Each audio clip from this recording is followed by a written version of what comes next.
Check it out, guys. I bought a barge. It's actually a 26-foot herring skiff, but I'm converting it into a workboat. Why would you buy a barge, Samurai? You don't have waterfront property? Correction. I got some super exciting news to share with you guys. My wife and I have been saving and searching and planning and preparing for a new season in our life, and we finally have got it underway. We purchased a 5-acre property on a lake a couple hours north of here, and the best part about it, I'm saying that now because I'm sure I'll probably change my mind in the future, is that it's off-grid and it's boat-in access only. So if you're looking for a little adventure, you found it. I gotta get this boat seaworthy, well, lake-worthy, because I have to haul in all the materials to build my masterpiece cabin on this boat, because there ain't no roads and there ain't no power. So as you can see, I have a mountain of logistical nightmares ahead of me, and I could not be more excited to take on this new adventure and bring you guys along for the ride. So these videos are gonna be a little sloppier, vlogger style, less polished, and I think we're all gonna enjoy it a little bit better. I'm hoping to increase the frequency of the videos because I'm not gonna spend so much time editing them, and I'm just gonna be sharing with you the raw glory of building this cabin together with my family using just cash flow because we don't have any money after purchasing the property. This is gonna stretch me and my family in ways that I cannot even comprehend at this moment, but I know it's coming. And I'm excited for it because, hey, life is about change, it's about evolving, it's about growing and taking on new adventures, new risks. All right, so the first thing I gotta do is get a deck on this boat, cover up all the fish tanks so that I can load this thing up with timber. Let's get to it. If you wanna know what some of your favorite makers are doing on the weekly, we are doing live hangouts every week with different makers from the Makers Mob. If you wanna be able to tune into those live videos, click the link in the description box below to get more information.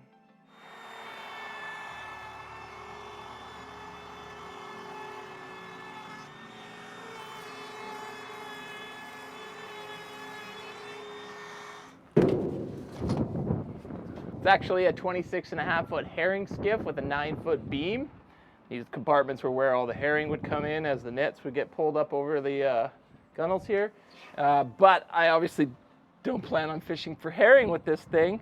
I am going to be using it to transport. So I'm building a wood deck using these rough sawn 2x4 yellow cedar, which will last forever. Don't need to put any treatment on it. So I'm putting these sleepers down, and then I'm using 2x6 yellow cedar decking to go across it this way. So let's put a deck on this bitch.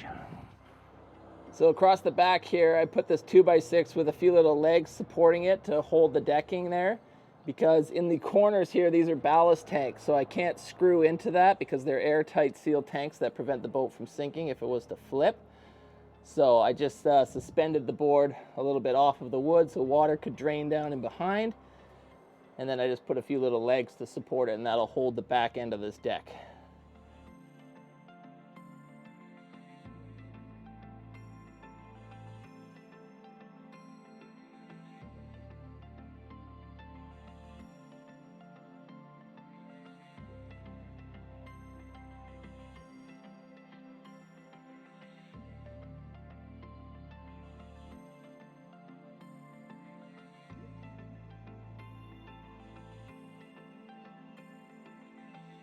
So the deck is almost done. I just got to support the end of these sleepers here without drilling holes into my ballast tank. So in order to do that, I got to do a little bit of fancy blocking here because the bottom of the boat's obviously a bottom of a boat. It's not a flat surface. So putting little supports in there requires me to screw through some of these other compartments. So I've got to cut the hatches here. Right? So I built this in so that I could cut down the center of the boat, and then these central hatches into the middle fish compartments or storage compartments, which is what they will be now. You'll be able to lift up. I guess I'll have to get a little hatch or drill a hole that you can stick your finger in to lift up each compartment. So I'm going to cut those now so that I can get in and do a little bit of blocking, get the end supported, and then we're going to finish the deck and start on a little bit of bench, step / diving platform on the bow. Okay? Let's do it. So close.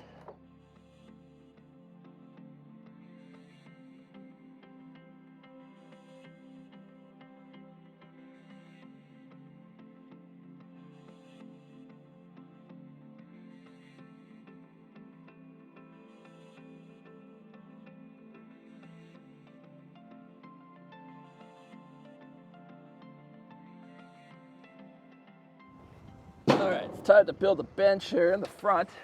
So I've got my ledger board here. I don't want to cover those little drain holes. So I've drilled a couple holes and traced them through. Now I'm going to glue these little spacer blocks on where the holes go through. Partly because my legs are too long and they would go through this and the 2x4. But what the spacers do is it creates an air gap so rainwater won't get trapped between the board and the aluminum. And it just allows things to dry out more, right? So your wood won't rot. Not that water causes rot, but all the slime and microorganisms, right? That grow in the dark, damp depths, bowels of this vessel. So, just gonna glue these on real quick so that it's not a total cluster trying to line everything up.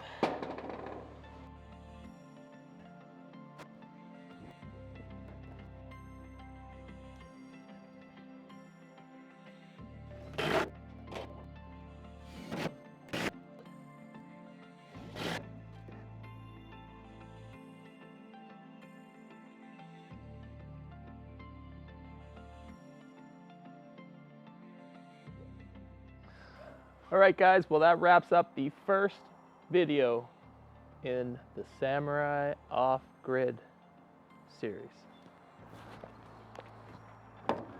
So obviously having a deck on this thing with all these gaps means the rainwater is going to come in here and it's going to fill up in the bottom of the boat. So I headed over to Princess Auto, got this bilge pump and this little float switch, which is a float switch. So when the water raises up, the switch engages the pump. And some tubing to pump it overboard, so I got to get that wired up as well as power this whole boat, as well as build a gas tank and a steering console. So in the next video we're going to be fabricating a motor mount, a console, all those things with my buddies over at Pacific Coast Metalcraft. They're going to help me do some welding and get this boat ready for the water. So if you enjoyed this video, guys, please give it a sub, share it with all your off-grid enthusiasts because, well, Samurai's just going to put everybody to shame in the off-grid world. You know what's coming. Might as well enjoy the ride. And I just want to say thanks to Princess Auto for sponsoring these videos and helping me with all sorts of equipment that I'm going to need to get my property set up properly. Property. See you in the next video, guys. Samurai out!